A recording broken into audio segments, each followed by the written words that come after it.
theyeshiva.net. You guys remember what we learned last time? I hope you remember. If not, it would be worthwhile to review it and try to internalize it. We were learning about the real definition of bittle.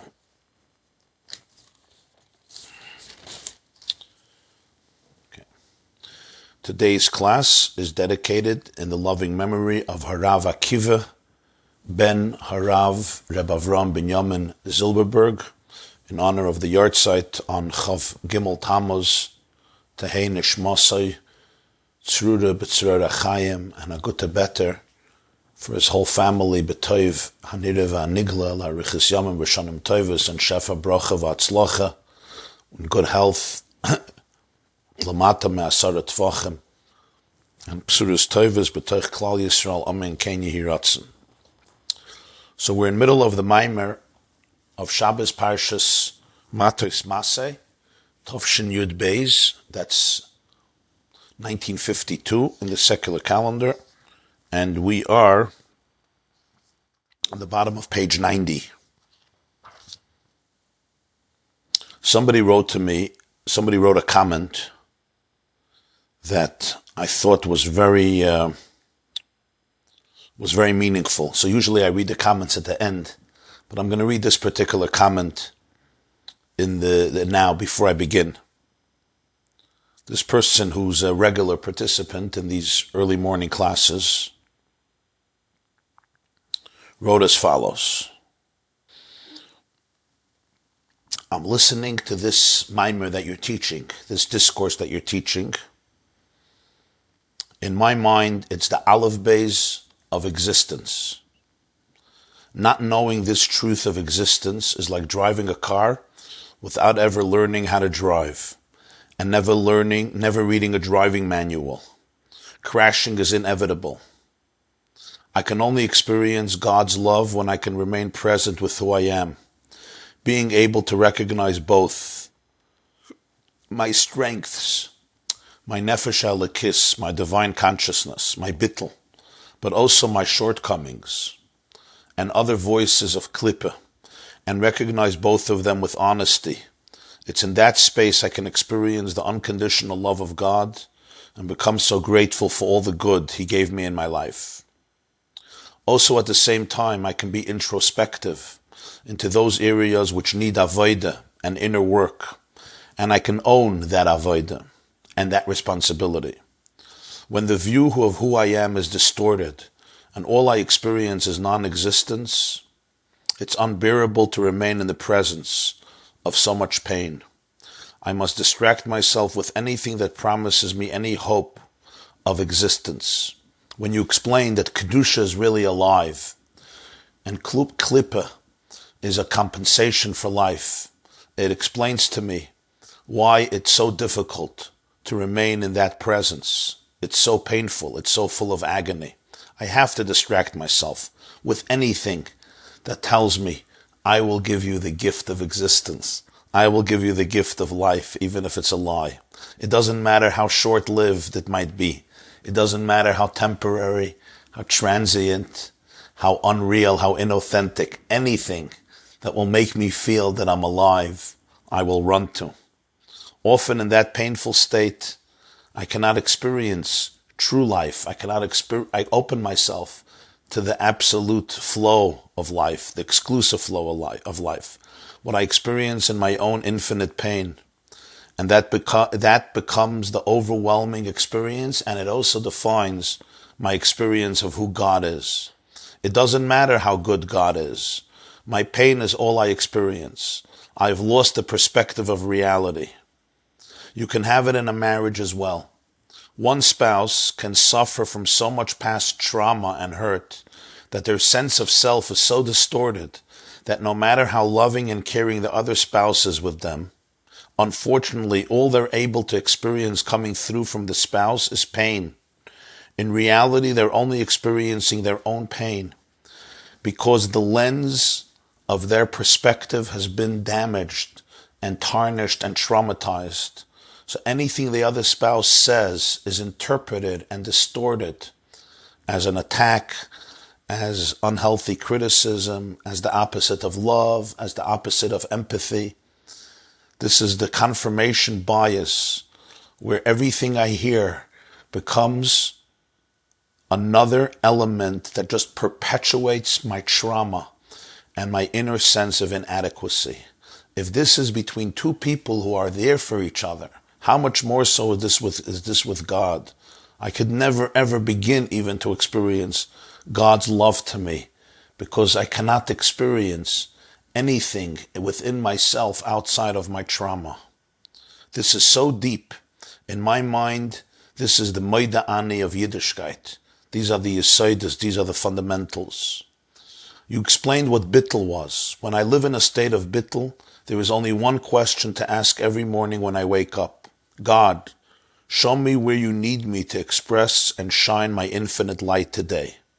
And then remain present and open for that guidance. When we live with that perspective of bittle, we have entered into a conversation with the divine and divine oneness. When I live enslaved, when I live a life that is enslaved by my instincts of Clippah, then every day creates new clashes, and the clashes between my instincts and God's plans for me, and God's plans for me causes so much untold suffering. I see life through the lens of the survival of the fittest, rather than through the lens of being a manifestation of infinite light. Well said. What a painful existence to have to take on the world every single morning, because I'm not aligned with the world. I'm not aligned with the Creator. I'm not aligned with myself. I'm not aligned with infinity. I feel abandoned in a wrestling match against the universe. My life is then filled with fear, anxiety, jealousy, animosity, insecurity, and a whole other list of pains. I often remain a bottomless pit of unfulfilled needs, wants, and frustrations, waiting for validation, waiting for compliments, waiting for somebody to fill me up and tell me that I'm good. How liberating to wake up in the morning with only that one question. God, show me where you need me today to express your and my infinite light today. Beautiful. Ganz gut. Very well said. Because what does this teach us? What is bittle? We often look at bittle and we say bittle means I have to become something. I have to crush myself, I have to destroy myself, I have to annihilate myself, I have to nullify myself. That's what bittle means. I have to throw myself into the big pot of cholent so that the drop of milk can be nullified, bittul b'shishim.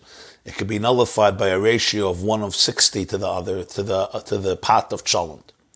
The truth is, in our context, what bittul actually means is you don't have to create something. You have to get rid of things. I have to shed the layers that conceal and obstruct and block my natural, most inner core. That's what I have to do. I don't have to create something new. I have to get rid of the anxiety, the voices of insecurity, the endless pressure, the fears that I have, all the traumas that sit in my body and in my brain and don't stop feeding me messages that don't allow me to experience me in the fullest sense of the word. Bittul just means shedding all the extra layers that I'm wearing, all the extra thoughts that drive me crazy, shedding them, letting them go, letting them be, but not allowing them to define me. The ability to really say, I'm not my thoughts, I'm not my anxiety, I'm not my trauma, I'm not my body, I'm not my sensations, I'm not my insecurity, I'm not my ego, I'm not my envy, I'm not my hate, I'm not my frustration, I'm not my jealousy, I'm not my dread, etc. Now when it says I'm not, they may be inside of me. Each of them needs its own tikkun, each of them is trying to alert me to something I have to work on. But that real ability to emancipate myself, now this is not easy. I speak about this, I'll just emphasize as I speak about this, I also struggle with this. These are truths that we learn about. We aspire to them. We try to work on them every day. But this is not necessarily something that comes easy, especially if I have been trained or you've been trained your whole life to think in different patterns. Remember, our brains, patterns create neural pathways. And scientifically, in neuroscience, we know today that that's the natural, instinctive way where my brain goes. You say a comment to me, and my brain has a certain way of responding. And the neural pathways becomes like when you have a street that you follow every single day to work for 40 years, 30 years, 20 years, 10 years. You don't even notice that you're going there. You get into your car, you put on whatever you put on, hopefully it's my shear or something else that's productive, and you go. You don't even notice. Because why? Your brain takes you there. Your brain is already accustomed. You make a right here, you go straight here, you make a left here, you end up in the office. Some of us still get lost after 15 years, but that also takes a special skill. The same is true in our emotional journeys. It's like you wake up in the morning and my brain starts going there. Your child says something and your brain goes there. Your wife says something, your husband says something, and you go there. You get the text, you get the email, automatically I go there. And it's in a place, I go to that place of more pressure, more fear, more frustration, more anxiety, more stress, and more misery. Bittle is the ability of shedding all those layers, really shedding all those layers and allowing my brain to think differently, to respond differently, not by fighting all of those voices. I can't fight them. They're part of my experience, they're part of my journey. Not only that, deep down, Clippah is also godly. We have to remember that. Deep, deep down, it's a shell. The difference in Clippah and Kedusha is the Clippah is a shell. It blocks it. So deep down, there's a spark there too. It's trying to teach me something. But the first step is to be able to know that I cannot exclusively identify by this because it's a Clippah, it's a husk. I want to identify by my Kedusha. What's my Kedusha? My Kedusha is that I am a manifestation of God's light in this world. So this is something I try to work on. We all need to try to work on. It's not an easy avodah. It's really very easy, but it's also very difficult. It's easy because it's really your natural self. It's my natural self. When I say natural, I don't mean that it necessarily comes, automatically. But natural means it's my real self. It's my innate self. It's my intrinsic self. But the avodah is the real ability to shed all those distractions. Anything that becomes a mechitza, that becomes a barrier between me and my awareness of self as a conduit for divine infinity in this world, anything that comes in between that is something I want to be mevatel. I want to shed. I want to let go. And then I can experience other people this way. I can experience the world this way. I can experience situations this way. I don't get scared. I don't get scared of my emotions. I don't get scared of pressure. I don't get scared of somebody who says something. I don't get scared of any one of my thoughts because it's placed into context where it belongs. Now, let's recall one very important theme that we learned in the previous year. When was that? Last Monday. And I want to emphasize the summation of that point. I know that the first half of last year was a little complicated about Oiris and Kalim and what Oir is and Kiyum Atzmi and Mitziusim Atzmusi and Oir Me'ein Hamoyer. And it's very easy with these concepts, to roll your eyes and hear more concepts and just get confused and not really appreciate the ideas and the depth of what's being conveyed here. So let's summarize and recall the core of the conversation. This Maamer is telling us the reason that the Yetzer Hara and Clippah are so obsessed in making the person err and sin. What's the secret of it? As explained in the previous classes, does the Yetzer Hara hate you so much? Hate me so much? If yes, why? What did I do to him? And this begins the answer that he begins explaining and developing is that there's only one source of life. And everything receives its life from it. There's one source of oxygen. There's one source of vitality. There's one source of chiyus. But the way to receive that life from the only one source is when I am in a state of bittle. Yiras Hashem l'chayim, in the words of the Pasuk in Mishlei, which means the awe of God brings to life. Usually awe, you would think, doesn't bring to life. On the contrary, it shrinks life. It diminishes you. Here it's the other way around. The more my ego is diminished in the presence of the divine, the more chayim. Why? Because the more I can be a conduit for the flow of life. When I impose barriers on my relationship with infinity, then the flow of life is obstructed. And that's when I'm in a state of anxiety and separateness. And I have to figure things out on my own. And I'm completely independent. As this comment explained, abandoned in a world, fighting with everybody, including myself. Busy fighting with me also.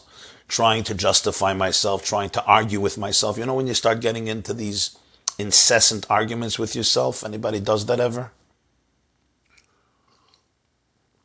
You do something and it was a failure, or you think it was a failure, and your brain doesn't stop. And you're arguing with yourself, was it fine, was it bad, was it very bad, am I bad, I'm good, I'm sometimes good, I'm sometimes bad. No, I'm the worst thing that ever existed. No, he's much worse than me. Yeah, but I'm really worse than him because I know better. And you think you're having a rational argument.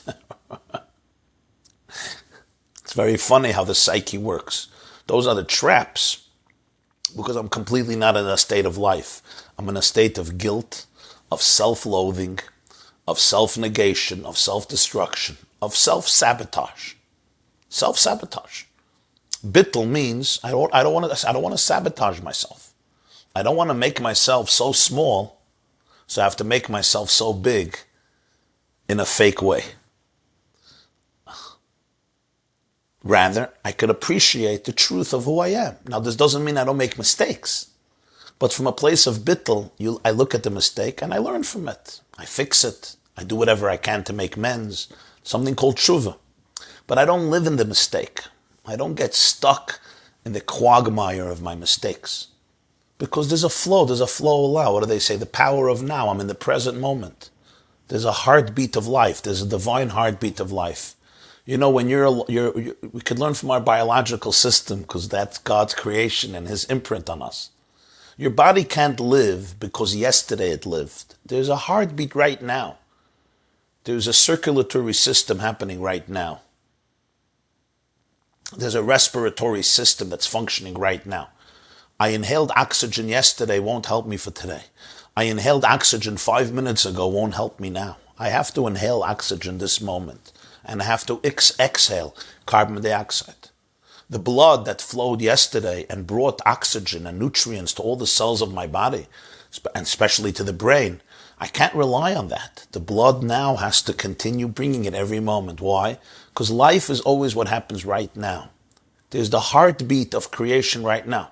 We learned in this Maamer that just like there's the circulatory system in every person's living organism, and every living organism, there's also the circulatory system of the cosmos. You remember? Shoifech dam ha'adam ba'adam.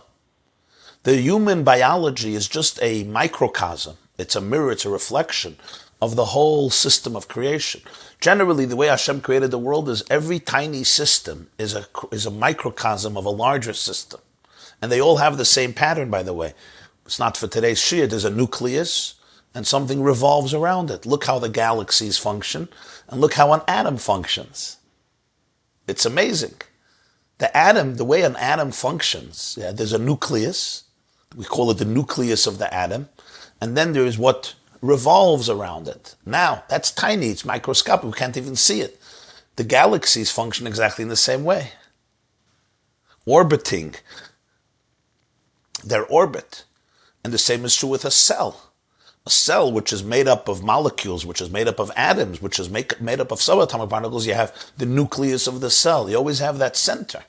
So the small systems and the large systems always reflect each other.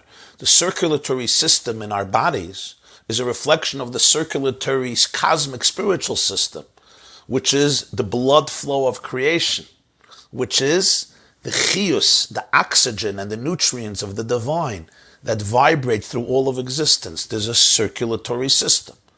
And the worst thing that can happen is shvichas damim, when I give a stab at that system and I allow the blood to spill. Shoifich dama adam ba'adam dama yishafach. And that's the essence of what an aveira means. The essence of an aveira means not just I do something, I'm going to get punished. That means I create dissonance. I surrender to dissonance between me and the world and its circulation, its circulatory system. I allow the energy, the vitality to be transported into another domain. I feed and I give existence to a life that is not authentically one with the source. Shoifech dam ha'adam ba'adam. I take that blood and I give life to a reality that's called Clippah. Of course, Clippah wants me to sin. That's its only way it gets life, because remember, it's not intrinsically alive. We spoke about there's being alive and there's making believe you're alive. There's only one way of being alive, and you could feel it in a very deep place. There's a calmness that overtakes you. There's a harmony that encompasses all of your existence when you're in touch with the flow of life. When there is dissonance, when I create a mechitza shel barzel, when I create a barrier between me and the flow of life, there's a frustration. I'll do anything to be able to breathe. You know, when a person, coronavirus, a person is struggling to breathe, or a person is struggling to survive physically, they'll do anything to be able to get a little bit of that chiyus. The obsession and the desperation knows no bounds. Now you understand why the Yetzer Hara is obsessed with you? The guy, I want to say the poor guy, but I shouldn't call him poor, but maybe the poor guy. Maybe the poor guy is looking for oxygen.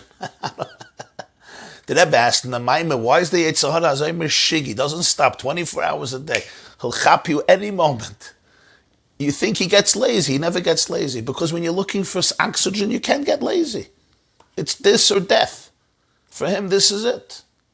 If I get you, if I lure you into my trap, I get my oxygen, I get my chiyus, because he doesn't have a natural way of getting chiyus, because the only way to get chiyus is through bittle, and Clippah is the opposite of bittle. That obsession, therefore, makes a lot of sense. For him, it's a question of life and death. I need to survive. When you understand this, you understand the choices that you're making. And that's the idea of shvichas damim. I take the energy that belongs to the domain of Kedusha, because all the energy belongs to the domain of Kedusha, because it's divine, einoid milvadai, and I feed it, I spill it into other places that now use this chiyus, this input, this output, this talent, this resources, this time, this energy, in order to cover up the truth of existence. The Maamer asks, everything depends on Hashem's will. Nothing is intrinsically alive, as the Rambam puts it in Hilchos Yesodei HaTorah Perek Aleph, which we're actually going to be learning today, but Hashgacha Pratis. Everything is here because of God's will. In other words, it's not intrinsically alive. You're telling me that Kedusha is intrinsically alive. It's called Chayis Atzmi. And Clippah is, it's a pseudo-life, it's a fake life. But everything is here only because of God's will. That's emes. But that's the difference between Kedusha and Clippah. Everything in Kedusha, like anything else, is here because of God's will. But this difference is the key of bittle. Kedusha identifies itself as a conduit, as a manifestation of divine energy. And therefore, it becomes intrinsically alive, because its life is aligned with the source of life. That's what bittle means. So therefore, anything in Kedusha becomes intrinsically alive. So what does it mean to live a life of Kedusha? It means to live a life in which you experience essential life. You're not alive circumstantially. You're actually fully alive. Why are you fully alive? Pashut. Because you're aligned with the one source that is always alive, that is essentially alive. The more I align with that source, the more I become a manifestation, a conduit for that source, the more my I becomes one with life. So my life now is not anymore superficial, superimposed. It's struggling to find something that will excite me. It's really looking for the distractions to make me feel that I'm alive because I feel I'm not so alive. No, on the contrary.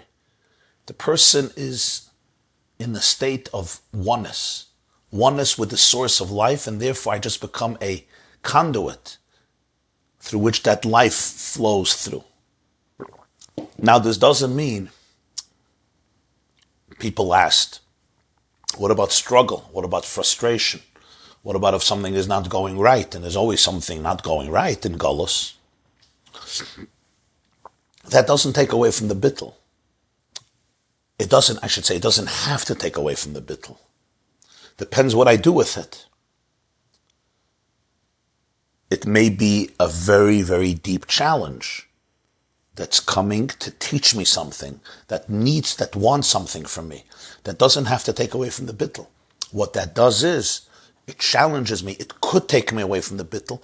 I can go into a place of just acting from a place of pain and frustration and anger and instinct and my bad temper, and then I go away from the place of bittul.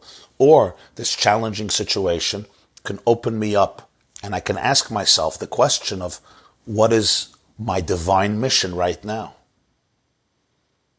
So a struggle doesn't take me away from this place. We're not here talking about a life of bliss that is perfect. We don't live such lives. I mean, most of us don't live such lives.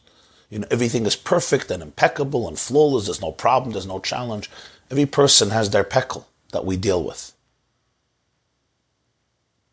But the more I'm in a place of bittul, the more I could respond to it from equanimity, from a place of an inner equilibrium, a sense of harmony, of oneness, of purpose, of meaning, instead of being carried away by a flood, by the surge of water, by the current of water, by a tsunami, and it just sweeps me away, and I can't find my bearings anymore. Bittul anchors me in a place of infinity, in a place of solid confidence,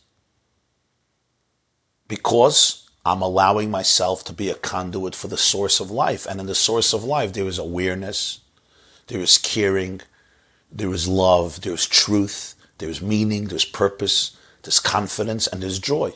Like we say every morning in davening, oiz v'chedva b'mkaimai. There's confidence and joy in his space. What's his space? Mimkaima b'mkaimai. Baruch kvoid Hashem mimkaimai. In that space of bittul, in that space of the divine, which I can be in through bittul. What is bittul? Bittul means I shed the layers that block and obstruct my experiencing myself as a manifestation of infinity. In that space of bittul, there is always confidence, there's always joy. So my approach to the crisis or the challenge I'm dealing with comes from a much more wholesome place and deeper place. And then I can observe the voices of Clippah, but I don't have to make their voices my own to the point that they define me.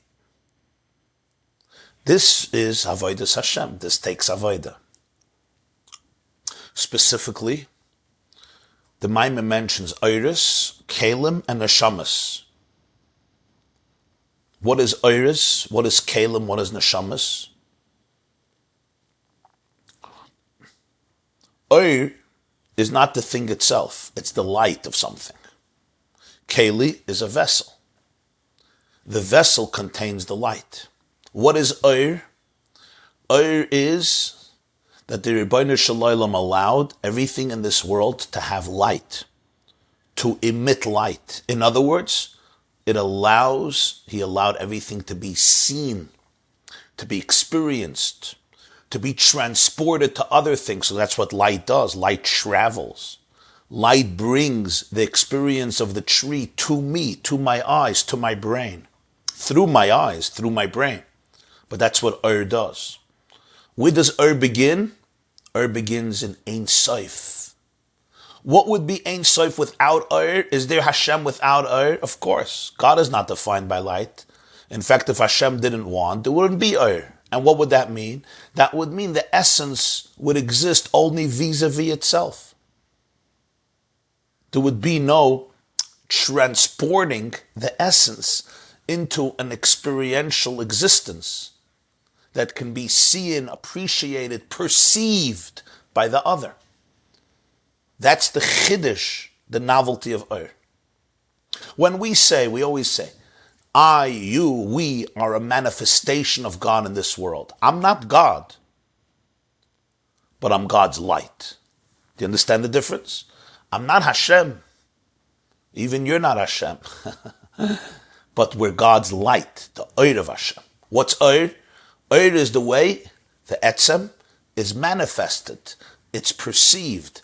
It's experienced. It's already articulated to some degree, because the essence can't be articulated. Light also can barely be articulated, but at least there's some experience of it, there's some manifestation. Then there's Keli. Keli is already the light becoming compressed, defined, finite. Now, some guys tune out now when we stop with psychology for 20 seconds. Stay in. What's Keli? Keli is already much different. Keli is already Hagbala, limitations. The light becomes finite. If you want to use the language of physics, and I don't know if this is completely accurate, but I think there's some truth to it. We know that light today is full of paradox. There's no way to define it. They try to define it as a particle, geht nicht. They try to define it as a wave, didn't work. They try to define it one or the other, it never worked. They try to define it as both, it worked. As neither, it worked. As either one, it also worked. Full of paradoxes. Is light a particle? Is light a wave? Is light both? Is light neither? And all the experiments show that everything is true. So what is it? But when you observe it, it collapses into one model. On its own, it's full of paradox. And the speed of light is mind-staggering. And I'm talking here about light the way we perceive it in our physical world. I'm not talking about Ur Ein Sof. But like everything, remember, everything is a mashal. The small systems reflect the big systems. The physical systems reflect the spiritual systems. Our physical circulatory system represents the spiritual, cosmic circulatory system of divine blood. Also flows. Hadamu ha-nefesh. Hadamu ha-nefesh. So every system is a reflection of a deeper system. Da Clippah, da Moichel, da, the expression of Zohar. Everything is a shell that conceals yet a deeper layer, which is a shell that conceals a deeper layer, and so forth. Ur and Keli is this difference. Ur is the way the divine is manifested, but it's still infinite.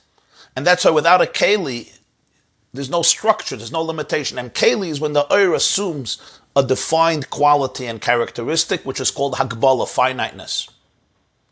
The question here in this Maamer is, how alive can I really become? It seems like I can't really be alive. I'm a little creature, mortal Adam Yisodeh Me'afar v'Sofer Le'afar. So he's mechadish in this Maamer, and this is no small chiddush. Hu kayam, u'shmoi kayam. That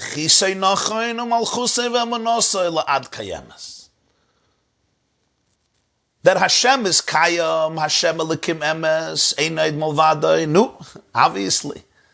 The only thing that's Kayam. But what about everything else?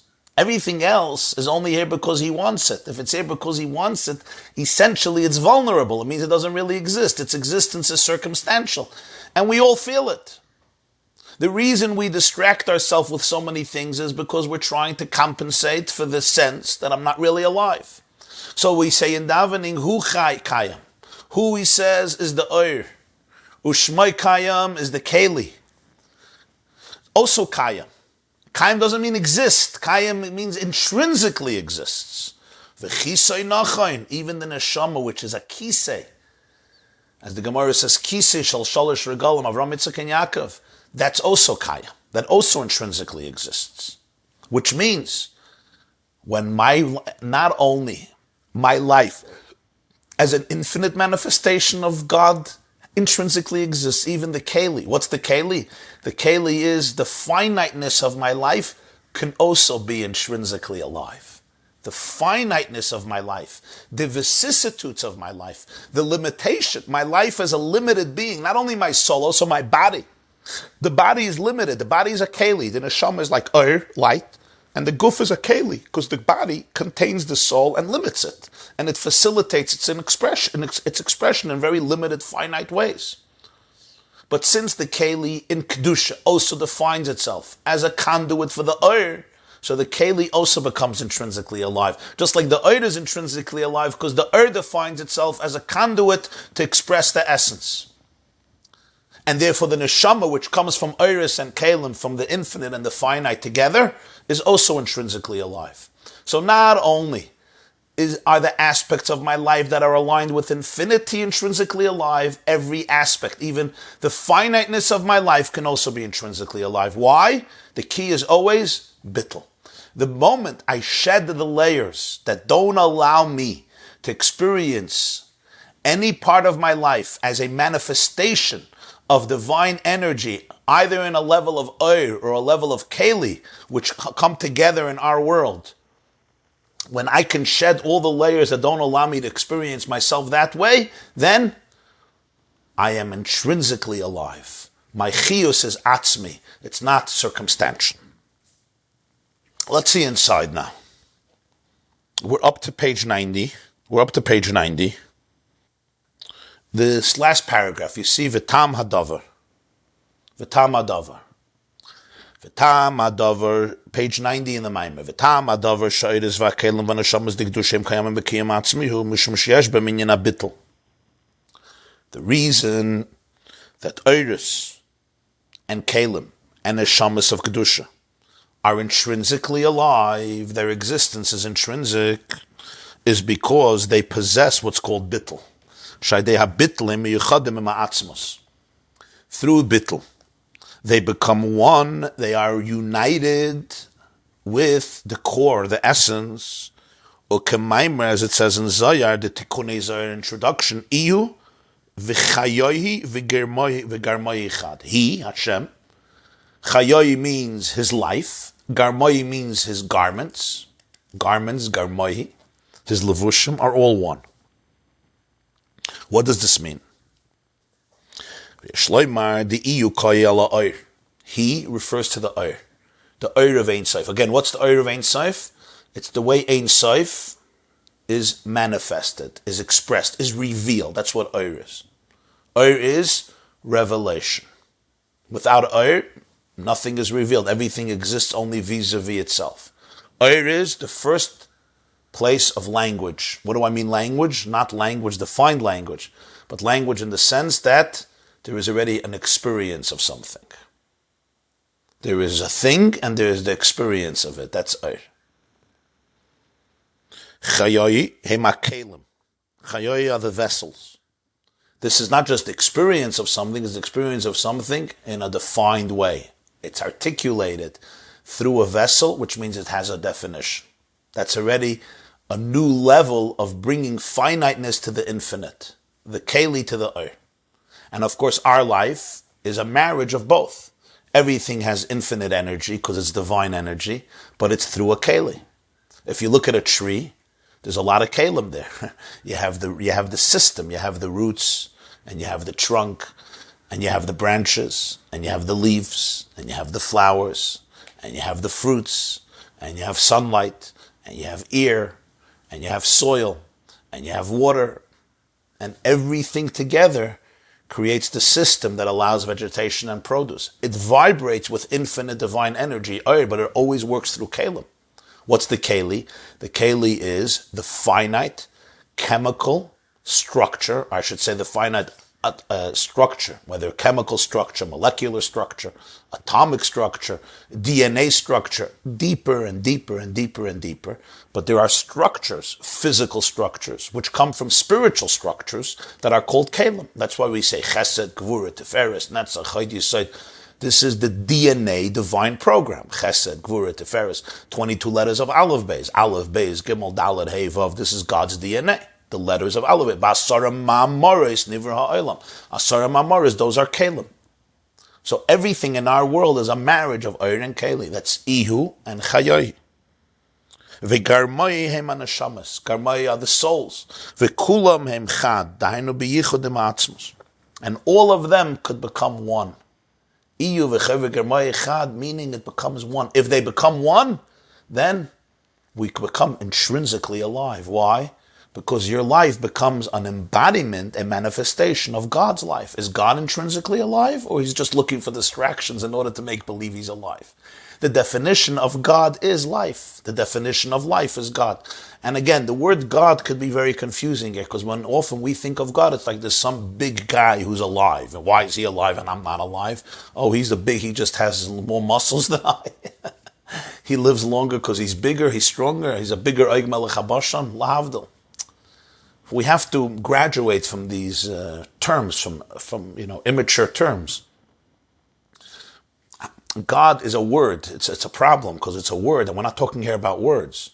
We're talking here about the core of life, the origin of life, the origin of species, the real origin of species. We're talking about the core of life. It's not, is he alive or not? This is life. This is life. So he's not circumstantially alive, You put the battery into the mic, right? I put the battery into the mic. I hope it's working, yeah. So the mic is functioning because it has a battery. The soul, when the biochemical function, the biochemical currents are functioning, the electricity is flowing through the body is alive. Segeta gang. But is that called intrinsic life? On its own, it's a corpse. A mazel, you have the flow of energy, so it's alive. That's the chiddush here. Iyu, v'chayoyi, v'germoyi chad, the iris and the kalim and the neshamas could be one with atzmos. And therefore what happens? You become fully alive. And in the place of life, there's no death. And in the place of real life, there's no taste of death, which means anxiety, dread, fear, which are all forms of death in a small fashion. Like the Gemara says in Brachas, Shin is eched meshishim b'misa. Right? Sleep is a 1/60th of misa chalila. In other words, there are different elements of life which are not death, but they have the trace of death. What is the trace of death? The trace of death is when I am disaligned with the source of life. But iyu v'chayoy v'germoy echad, so therefore you're intrinsically alive.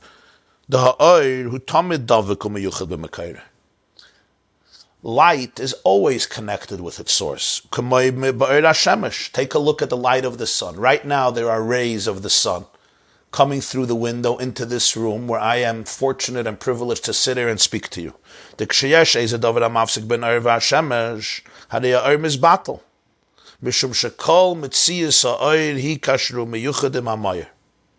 Whenever there's something that separates between the light and the sun, the light will immediately cease. Why? If I create the mechitza between the light and the light of the sun is coming through my windows. I take a thick veil, a thick curtain, a Venetian blind, and I cover the window. The light is gone. What happened? The light was here. Where did the light go to? The answer is, it's a little bit of a foolish question. What is light? Light is the ray of the sun. The moment you separate, you create a partition between the source and the light, there's no light anymore. Why not? Because if the light was separate from the source of the light, then you can ask a question. Why is the light not there? But it's not separate. The definition of light is, it's davuk, it's cleaved, it is a continuum of the sun. That's what it is. It transports something of the heat, something of the energy, something of the radiance of the sun. It transports it into my home. It's not separate, right? Imagine you're standing in front of a mirror and you see your reflection in the mirror. Somebody can even take a photo of your reflection in the mirror and it's going to look like you, even though they're not taking a photo of you, they're taking a photo of your reflection. And we have your picture. Now you move away from the mirror and I look at the mirror and I say, where are you? Where's he gone? I don't understand. 1 minute ago you were standing in front of the mirror. I saw you in the mirror. It was real. It wasn't fake. And now you left. Why are you not here? Why did you disappear from the mirror? It's a little bit of a foolish question. Why? You don't exist in the mirror. It's a reflection of you. It's not separate. The moment you're not here, the reflection is not here, because the definition of the reflection in the mirror was a reflection of you. If there's no you, there's no reflection. That's Oir. The definition of Oir is, it's a reflection. It transports the Ein Sof into another domain where it can be seen, where it can be perceived, where it can be experienced. That's Oir. But Oir, without its source, there's no Oir. Because Oir is the continuum of the source. That's why Oir is infinite. That's why we can't say about light, even physical light, if it's a particle or a wave. That's why physical light travels 186,000 miles per second. Where does the speed come from? The speed comes from God's speed. What do they call God's speed? Where the speed comes from? It's the most that the physical world could manifest something that essentially is infinite. Our physical world is not infinite. So therefore, Oir is still limited. It still is limited. It has definitions. But even in the world of definition, it's pretty definitionless. That's why light is so enigmatic and it so eludes the brain of scientists, because it does not lend itself to easy definitions. Because what is Oir in its source? Oir in its source is a manifestation of the divine. It's not the divine, it's a manifestation of the divine. It's the light of the divine. Our world, Balatanya writes, Alter Rebbe writes in Igeres HaKodesh Siman Chaf, it's the last Maamer he wrote a few days before his passing. Our world is essentially Oir. That's what it is. Our world is the manifestation of God. It's Oir. You don't say the world is Hashem. It's Oir. And it's Oir the way it was channeled through Kalim. From there comes the finiteness. It's Oir the way it was channeled through Kalim. So it's a marriage of Oir and Kalim. With this idea that our world is essentially Oir, Balatanya tried to answer a lot of big questions that come up in Jewish philosophy and Kabbalah about the relationship of undefined divine to a finite world, what the relationship is. So some brought down God and some removed God. And both were very problematic. And it was Oir that became a key feature in Chassidus Chabad for the Balatanya. So it's beyond the realm of this shir, but Oir became a very important feature in his teachings, the concept of Oir. So Oir by definition is unity. It's not like it has to be united. You have to... We were learning once this concept with Rabbi YY Khan. So it says here that the Oir is davuk. It's always connected to the light. So he turns to us. So one of the boys was like, "What does it mean connected? Connected?" So he said, "What do you think? You think it means connected with Scotch tape?" The Oir is not connected with Scotch tape. The definition of Oir is a continuum of the Maamer, a continuum of the source. That's what Oir is. V'cheinu l'mayla. This is just a physical metaphor. The kol metzias ha'Oir hi mashu gilui ha'atzmos. The definition of Oir is the gilui, the manifestation of atzmos. Without Oir, atzmos would just be atzmos. There would be no possible awareness of it. Everything would be what it is in itself. That's it. There would be no ability to experience it outside of itself. Which means everything would be true. Because the moment something is revealed, it's already not true. Because it's already transported. Light brings the experience of the sun to me. And by that very self, it's already compromised. It's already not that. If it's Oir, it's already not Atzmos. But without Oir, I don't have anything of it. So thank you. So Oir is essential. It's necessary. Without Oir, what would we do in a world without light? Everything would be just completely self-contained. The first relationship with the world outside of me is through the light that travels from one thing to another thing. It allows me to see the world in a more conceptual way. What is Oir? Oir is the beginning of relationships, the connection between one and the other. But that connection is where there's also a compromise of truth, because the way I'm experienced, the way I'm seeing, is never who I am. The way I'm seeing is the way I am articulated in a way that can be seen. And then there's kalim, which means you only see it based on your ability to perceive what you're capable of perceiving. The first symptom, the first problem is the way I'm seeing is never who I am, what I am. What I am is beyond description. Oir is already description. But then there's keli, which means you can only take it according to your vessels. Right? That's why there's colors that we can't see. There's sounds that we can't hear. Because we can only accept the oir with our kalim. And our vessels limit and define the oir. So you see what's going on there? So you have atzmos. That's real. That's real, the real thing. No, atzmos is atzmos. But atzmos I can't talk about, because if I can talk about it, it's not atzmos. Watch the wires, okay? Watch the wires. Then there's oir. What's oir? Oir is the way atzmos is spoken about. It can be seen. Then there's keli. What's keli? Keli is already the way it's filtered through finite vessels and structures. When I'm looking at a tree, I see the tree. But what do I see of the tree? I see of the tree what my retina in my eye and my brain can perceive of the tree. There's certain aspects that I can't even see. I don't have the keli for it. So that even that oir I don't even get. So even oir is that the tree is seen. But how much of that do I get? Only what my kalim can perceive. How much of the shear do you get? What your vessel is open to. What the vessel is not open to is the oir could be there, but it just goes over my head. The same is true with everything in life. So oir is not the etzem, but oir is always one with the etzem. Because what is oir? Like the light of the sun. You separate the oir from the sun, you don't have oir anymore. Then you have keli. Bittle. So oir, even though it's not atzmos, but because it's completely bottled to the source, it's also alive. This is all translates in life. This is not just abstract ideas. A bigger chiddush is kalim. Kalim are finite, but the whole inyan of the keli is that it's bottled to the light that's in it, and therefore so therefore the kalim can also be intrinsically alive, because they're completely bottled to the oir, which is bottled to the source.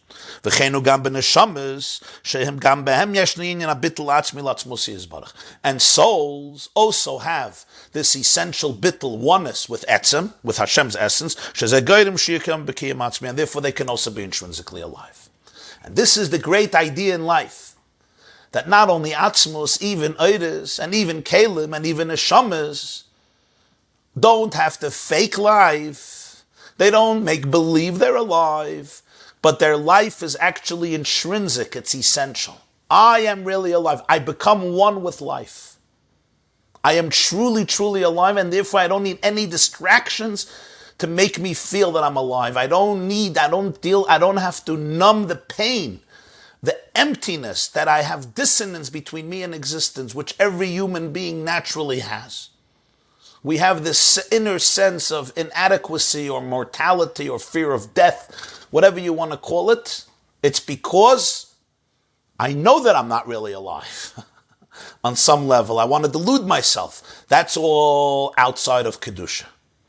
In the world of Kedusha, the Oiris and the Kalim and even the Neshamas become a conduit for absolute life. And therefore, they're Kayomim B'kiyum Atzmi.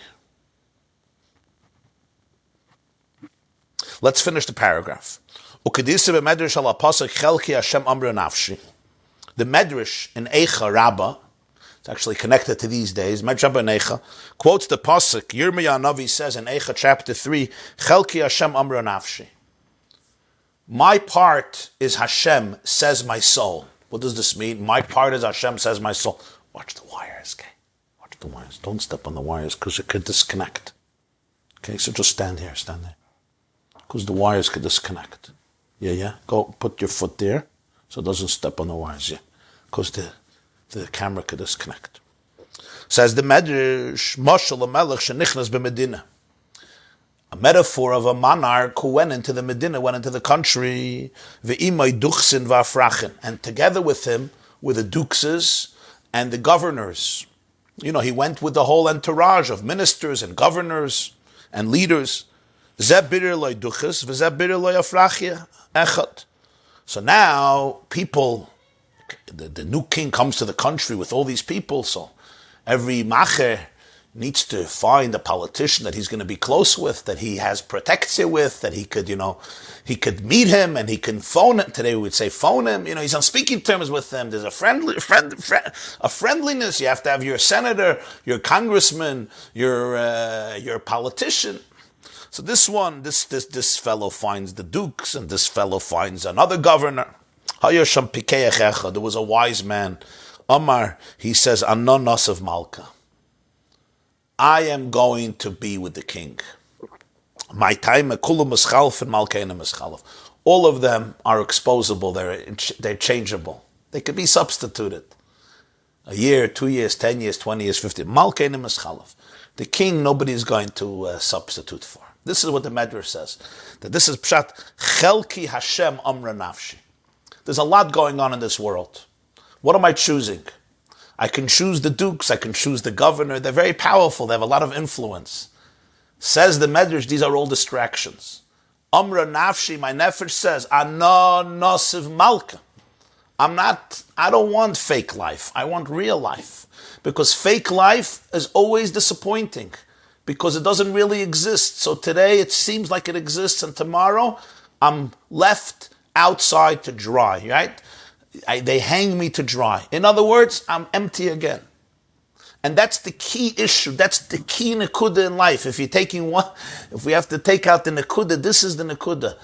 All of them, they're temporary. Today, I feel I'm alive. I'm on top of the world. But tomorrow I'm empty. Tomorrow I have a void again. I'm numb again. And again, I need more stimulation.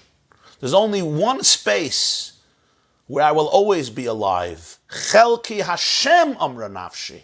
My nefesh says, I want Ein Sof. I want the truth. Only the truth can make you alive. Only the truth can set you free. We have all these substitutes in life, but the substitutes will disappoint. Why? Because they're not alive. They can't give you what they don't have. They themselves are distractions. They themselves are distractions. How can they give you something they don't have? They can help you distract more. Right? People put their hope in all types of substances. Those substances themselves are hopeless. A guy asked me why you should stop smoking pot. He smokes pot all the time. You're looking for hope. Those substances are hopeless. So you're going to find hope in hopelessness? I don't understand. You want to rob money, you go to a bank. You don't go to a schnorrer. I'm not suggesting this. You don't go to a schnorrer who has $3 on him. You go to a bank. That's why Clippah runs to Kedusha. The Ohr HaChaim says in Parshas Shmini that it's like honey in a beehive. The bees go to a beehive. Why? The bees are attracted to honey because that's where their nutrition comes from. That's where their life comes from. Clippah goes to Kedusha. That's where there's life. So you're going to put your faith and your hope and your chachma, your wisdom and your energy in things that don't have a mamashas, don't have a substance. This is a very sophisticated way of understanding Kedusha and Clippah. Very often we grow up, Kedusha means you have to be holy, holy, holy, holy. This is unholy, this is holy. Do this and you'll be holy. And people don't, what are you talking about? And if you'll be holy, you'll get good rewards. Here we're learning that Kedusha and Clippah are really two ways of looking at the whole world. It's two different glasses. It's two different lenses. It's two different perspectives. Kedusha means living in a place of absolute harmony, of absolute oneness. In other words, becoming fully alive, because you are a conduit for the flow of life. And Clippah means I extricate myself from that. That's what it is. And it's a different way of living. And it's expressed in every single moment. The way I drink a cup of coffee, the way I eat, the way I speak to people, the way I speak to myself, the way I get dressed, the way I answer emails, the way I interact with people, the way I drive my car, the way I live my life within and without, both in terms of myself, in terms of my thoughts, my words, my actions, my inner life, and in terms of my outer life, my external life. These are two in Yiddish there's an expression, Weltanschauung, two different perspectives in life. There's one place and another place. So everybody comes and says, why should I go to the king? You have the dukes, you have the governor. Why do they choose the governor and the dukes? Because it's easy access. It's easy access, it doesn't take so much avodah. But he says, in a year from now, this guy won't be able to be here for you. He himself is a hired gun. So you're going to invest your life into a hired gun. The Gemara has an expression, arvich arvet tzarich. Your guarantor also needs a guarantor. There was a pikeach echad, the Medrash says. One man with abissal seichel. Abissal seichel is a no-nosiv malka. The inyan malka einem ischal of koi ala atzmos. What's the idea of malka einem ischal? The king is not changeable. This refers to atzmos. Shu kayam bekiyum atzmi. The only thing that is intrinsically always alive and essential and one and eternal and timeless is only atzmos, the core of all reality. His metzius comes from him himself. It's not like he needed a creator to bring him into existence. Anything that's here because somebody else wanted you to be here, essentially you're not here. You're only here circumstantially here. The only thing that feels really alive is that which is essentially alive. Its life comes from itself, not from something else. Because if my life comes from something else, deep down I know that I don't really exist. I exist as long as you want me to be here. But atzmos is mitzius atzmos. Umitzad bittle the Yisrael atzmos is but a chelki avayam renafshi yesh bam gam ken inyan kiyam atzmos atzmos. Wow. Mitzad the bittle of a yid to atzmos chelki Hashem amra nafshi. So in the Jew you also have something that's called kiyam atzmi, intrinsic life, and mitzius atzmos. You could say his mitzius comes from himself. They're very strong words. And by the way, this is the secret of anti-Semitism. You know that? This line is the secret of anti-Semitism. This is maybe one of the deepest definitions of anti-Semitism. What's the hatred to the Jew coming from? It's not territorial, because there's anti-Semitism in countries where they didn't even see Jews. We were not conquering their territory. And it's not regular, phobia of minorities and phobia of different ethnic groups and phobia of different races and bigotry because we have a different religion and a different faith. Because throughout history, even in situations where this completely didn't exist, there's still a tremendous hatred to the Jewish people, at least in many places and in many instances. And nobody knows the secret. The secret is the nefesh hashenis b'Yisrael, which is a chelik elekam al mamash, reflects the essential truth of God's life, which is eternal. It's the only thing that's intrinsically alive. Mitziusei matzmusei. And something that's not ready for bittle sees that and experiences the void and the pain of not having that life. And the only way I can deal with it is by hating you, by trying to destroy you. Because somehow I feel if I destroy you, I will be more alive. It's a fascinating thing. There's something about the life of the Jew that triggers such profound emotions in the heart of the anti-Semite that he himself may not even rationalize it or explain it rationally to himself why he hates the Jews so much. Yeah, he'll have excuses. They took all of our money and they enslave us. And they utilize the black people for their own benefits. And they're communists, and they're socialists. Oh no, they're capitalists. Oh, because they lend us money on interest. Or because they control all the newspapers in the world. They control all the newspapers. Because they're guilty of 9/11. They're guilty for global warming. Because Israel is involved in ethnic cleansing and genocide. There will be excuses everywhere because it has to make sense. To myself it has to make sense. Why do I hate you? I have to hate you because you're involved in genocide, you're an apartheid state, or because for you black lives don't matter. Whatever it is, they come up with an excuse. Every milieu comes up with another excuse. Today it's Israel. 50 years ago was something else. 100 years ago was something else. 200 years ago was something else. It's like a virus. It goes through mutations. But the nekuda is, there's something about you that I cannot live with. What is it about you that I can't live with? You remind me that I'm not alive. You remind me that I'm not alive. And not because you're arrogant, because the bittle of Neshamas Yisrael, Ata v'chartana mikol ha'amim, the bittle of Neshamas Yisrael ta'atzmus makes mitziyusay mi'atzmusay. Kevayachal, he says here words that mitzad the bittle of a neshama to Hashem, therefore you could say about a Jew that mitziyusay mi'atzmusay, not only is he really alive, his mitziyus comes from himself. In other words, his mitzvah doesn't come from anywhere else. It comes mamish from himself because his very self is one with the divine. Wow. So that means you're completely alive. And when I see somebody who's completely alive, either I emulate them, either I aspire to learn from them, or I have to hate you and destroy you because you remind me that I'm dead. Imagine people that when you look at them, you see that you're dead. How could you not respond? Chassidic learn from it to grow.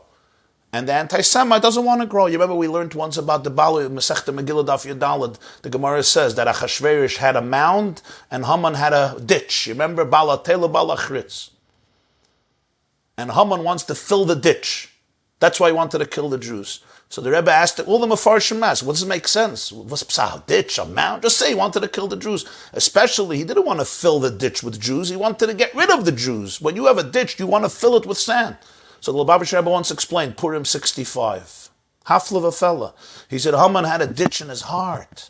He had a void that he could not fill. And by killing the Jews, he would fill that void. He would numb that pain. Because Haman felt in the Jewish people something that was so grand, so infinite. And it gave him an emptiness, a sense of emptiness. And that sense of emptiness is not easy to deal with unless he can get rid of them. Let's learn the last line. V'zeu chelki avaya amra nafshi. Da'yez chelek avaya shachelek hu oisei adavar mamish matsha etzem hu. Elo shurak chelek mimenu lechenu b'kiyam atzmi k'maya etzem. That's what the Maamar says. Chelki Hashem amra nafshi.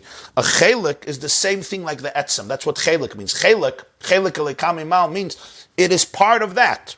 We call it chelek because it's the way it's articulated in the body, in the world, but it's that etzem. So therefore, it has the same intrinsic life like that. Okay.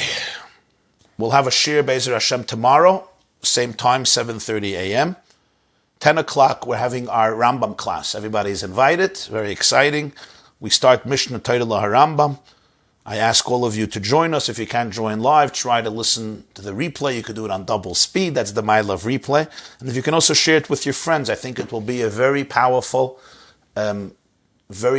experience for everybody, intellectually, emotionally, psychologically, physically, financially, spiritually. The Rambam was one of the most seminal figures in Jewish history. His works are timeless, contemporary, profound, extraordinary, and this is really the one book, the one sefer, as we learned, that brings the whole Torah Shabbal Peh together into one sefer, all of halacha. Unlike this, unprecedented before it, there was no sefer like that, and after the Rambam. And learning through Mishnah Torah, I think, would be a very, very powerful experience. It's not hard. It's one perek a day. It's really not hard. It's a commitment, but it's not hard. It's not hard. And we're going to have these shiurim Be'ezer Hashem, and it's a 3-year cycle, so it's not so long. It's a 3-year cycle, and you finish the whole Rambam. There are those who learn 3 prakim a day, they finish in 1 year. But if you do 1 perek a day, you finish in 3 years. So Be'ezer Hashem, we're going to start at 10 o'clock. Let me take some questions. We'll take some questions. Maybe we should take the questions tomorrow. Let's see what's happening here. Okay, I'll take some questions. Are you going to go back to the question that was asked that only a Talmid Chacham needs yeshus? You started to say there are 2 types of yeshus. I'll get back to it, yeah. I find it hard to connect to God without a Moshe Rabbeinu. Will it be right to say, Torah, mitzvahs, EU is Hashem, Tzaddik is Ur, Chayoyi is Torah, mitzvahs, Garmohi is Neshamas. Connecting to Hashem with a tzaddik who helps me connect to Hashem allows me to be bittle. Okay, well, the real tzaddik, what's a tzaddik? A real tzaddik means that that he is the Ur of Hashem in this world. He's the Ur and the Keli of Hashem in this world. That's what we're talking about, yeah. I hear everything you say, but I don't feel it. Why not?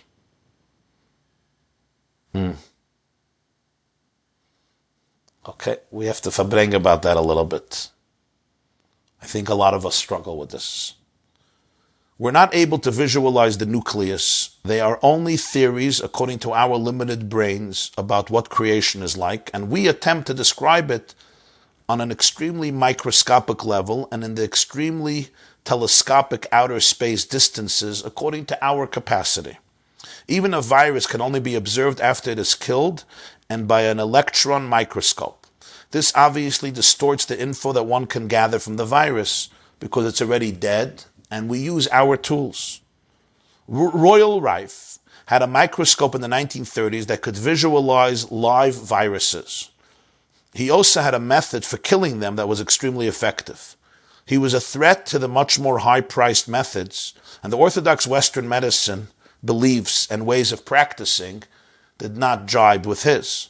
It basically came down to money. He wouldn't sell his patent for his machinery to the medical establishment, the AMA, which was run by Morris Fishbane. They banned his work, threatened any medical doctors who used his methods with losing their licenses, and essentially caused the work of a genius that could have helped people at relatively low cost and no side effects. They caused it to go down the dumps. Very few people know of Rife's work. There are books and documentaries about him. Sometimes, many people come to my office extremely stressed out. I try to help them with various techniques, besides being a chiropractor, helping them that way, including suggestions for exercise, rest, joy, healthy food. I recommend to them, in a mixture of making a joke and being serious, you should go up to the cold lake and jump in. In America, they say go jump in the lake, meaning get lost. I actually think for many people it would be a good thing to do. It can bring out bittle, because once you get out of your head and you jump into a cold body of water, you stop thinking. And when you stop thinking, you become healthy. It helps one to get more in touch with their thoughts as a result, their inner thoughts. Excellent idea, Reb Aaron. Jump in the lake. You're saying jump into the wet lake, to the wet lake and to the cold lake. In other words, we have to shock our system.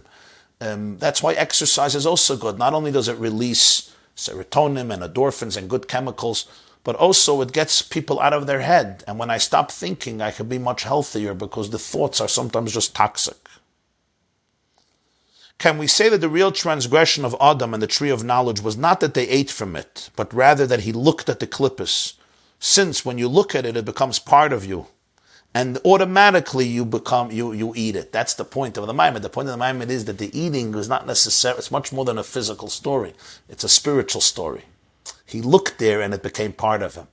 That's the amazing depth here. That the story of Eitz Hadas doesn't necessarily mean he physically ate. It means he looked at the lace of Clippah, which means it becomes part of him, and that's what food is. Food becomes part of you. I experienced debilitating anxiety 20 years ago for 7 years. It was very difficult. I've been okay since, and yet I carry with me an underlying subconscious fear that this anxiety will come back at some point. I'm very frightened by this. Any suggestions? Wow. Okay, we'll have to continue this conversation. Okay, one last question. Ink on parchment is an extra layer of letters that dry up, crack, and fall off. It's a superimposed layer, like pain and trauma described by the writer. Contrast this with letters engraved in stone, like the luchas, or lahavdil headstone. After the writing, it becomes intrinsic and unified with the stone. We're born without trauma and pain. Yes, fetal alcohol syndrome is an exception. Trauma and pain can be superimposed later. Later in life, one can focus on the negative. The pain and the trauma is superimposed on the newborn. Or we can choose to focus on the positive, the innate, the essential goodness, the original purity and holiness. The writer is a poet, but it seems a writer who perhaps focuses on the negative, the pain, and the trauma becomes focused and obsessed on these issues. Compare that to Viktor Frankl. Compare it to the Lubavitcher Rebbe in jail, the Rebbe Rayatz. Compare it to Shalom Mordechai Rabashkin. They experienced extreme trauma, but they maintained a positive outlook. Hashem made everything. If we just remember where we come from, bittle should come naturally.